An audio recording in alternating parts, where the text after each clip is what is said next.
तर माझं ऐका आणि हे वाले मटण कटले एकदम नक्की ट्राय करून बघा, तुम्हाला खूप जास्त आवडणार आहेत. नमस्कार मित्रांनो, आज आपण बनवतोय मटण कटलेट आणि रेसिपी खूप जास्त इझी आणि टेस्टी असणार आहे. मोहम्मद अली रोडमध्ये खास करून ही रेसिपी बघायला मिळते मित्रांनो, तिकडे रमजानमध्ये बघायला मिळते. आज आपण बनवतोय सिम्पल याच्यामध्ये. इथे मी ब्रेडला सोक करून घेतोय, तुम्ही पावाला पण घेऊ शकता, तुमच्यावरती आहे. त्यानंतर इथे मटणचा खिमा घेतला आहे, जो आपण आता याच्यामध्ये ॲड करण्यात जे सोक केलेले पाव आहे बट आपला ब्रेड आहे त्याला पूर्ण पाणी काढून त्यामध्ये ॲड करतो बाइंडिंगसाठी. त्यानंतर आपल्याला याच्यामध्ये थोडी चॉप केलेली मिरची, त्यानंतर याच्यामध्ये थोडा खडा मसाला पावडर, लाल तिखट पावडर, धने जिरा पावडर टाकायचे, थोडीशी हळदी टाका मित्रांनो, थोडा गरम मसाला, मटन मसाला याच्यामध्ये ॲड करायचा आहे. त्यानंतर अद्रक लसूणची पेस्ट याच्यामध्ये टाकतो आहे, खूप सारी कोथिंबीर, खूप सारा पुदिना याच्यामध्ये कट करून टाकला मित्रांनो. हा मटन मसालाच आहे.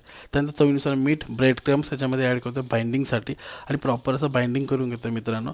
तुम्हाला ब्रेड क्रम्स एवढे ॲड करायचे की जेणेकरून त्याची प्रॉपर अशी बाइंडिंग झाली पाहिजे. मी ते पिशवीची मदत घेतो आहे, पिशवीवरती थोडासा ब्रेड क्रम्स टाकतो आहे.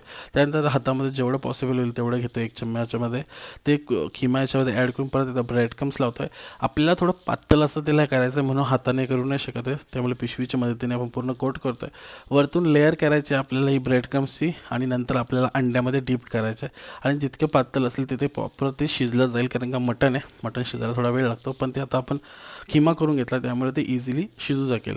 पूर्ण मी कवर करून घेतलं याच्यावरती ब्रेड क्रम्सला. पुन्हा मी तसंच दाखवतो तुम्हाला, एक सिम्पली तुम्ही पिशवीमध्ये ॲड करू शकता आणि याच्यावरती तुम्ही ब्रेड क्रम्स पण ॲड करू शकता.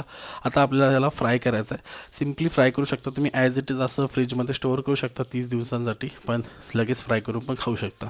आता हे आपण अंड्यामध्ये डीप करतो आहे. त्याच्यानंतर याच्यामध्ये लो मिडियम फ्लेमवरती ऑइल गरम करून घेतलं आहे आणि अंड्यामध्ये ॲड करून घेणार आहे.